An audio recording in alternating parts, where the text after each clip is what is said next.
Hello viewers, মৌলভ কুকিংয়ে আপনাদের সকলকে স্বাগত। আমি মৌ আজ চলে এসেছি আপনাদের সাথে গল্প করব বলে। কেমন আছেন সবাই? নিশ্চয়ই সকলে খুব খুব খুব ভালো আছেন। সরস্বতী পুজো কেমন কাটিয়েছেন আমাকে কমেন্টে অবশ্যই জানাবেন।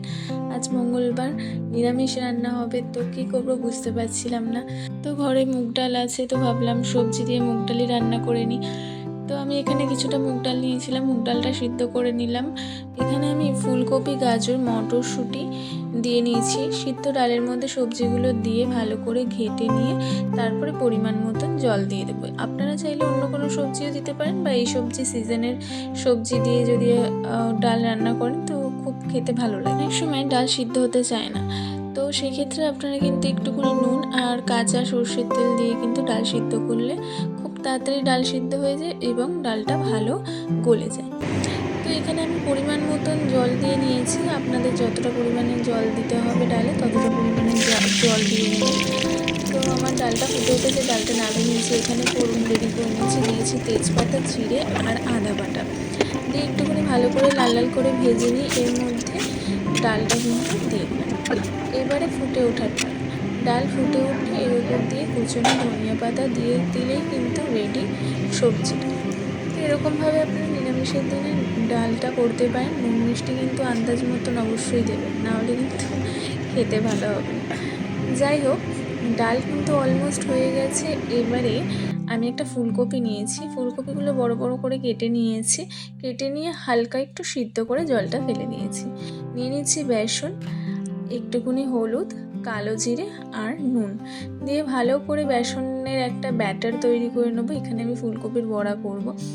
শুধু শুধু ডাল দিয়ে খেতে না ভালো লাগে না, একটু বড়া হলে বেশ খেতে কিন্তু মজা লাগে।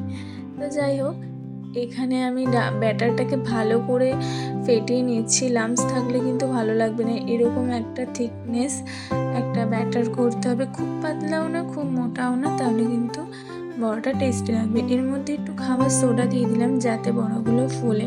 এবার কড়াইয়ের মধ্যে পরিমাণ মতন তেল দিয়ে দিলাম। তেল দিয়ে তেলটা একটু গরম হয়ে গেলে একে একে ফুলকপির বড়াগুলো কিন্তু আমি ছেড়ে দেবো।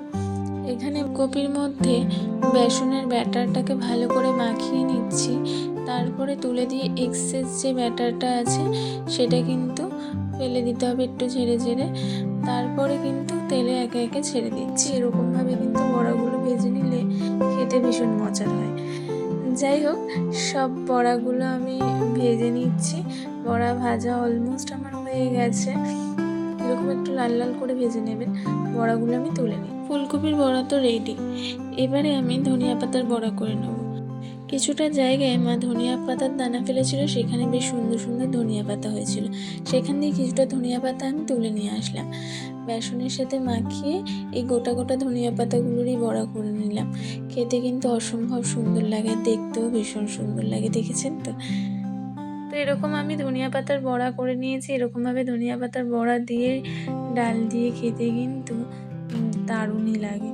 তো যাই হোক, এখানে ডাল হয়ে গেছে, ফুলকপির বড়াও হয়ে গেছে এবং ধনিয়া পাতার বড়াও হয়ে গেছে। এবারে কিন্তু আমি খেয়ে দিয়ে চটপট অফিসে চলে যাব। অনেক দেরি হয়ে গেছে এইসব রান্নাবান্না করতে। তো দেখতেই পাচ্ছেন সব কিছু রেডি। তো এবার আমি খেয়ে নিচ্ছি। ফুলকপিটা তো সিদ্ধ মানে হাফ হয়েছিল, তো এখন পুরোপুরি সিদ্ধ হয়ে গেছে। কিন্তু ডালটাও আমি ঢেলে নিচ্ছি। এবার একটু খেয়ে আপনাদেরকে দেখাচ্ছি। আমার কিন্তু ভীষণ খিদে পেয়ে গেছে, আমি খেয়ে নিচ্ছি। আজকের মতন টাটা, বাই বাই। খুব ভালো থাকবেন। অফিসের তাড়া আছে, আর গল্প করতে পারছি না। নেক্সট দিন অন্য কোনো ব্লগে আবার আপনাদের সাথে অনেক গল্প করব। আজকের মতন টাটা।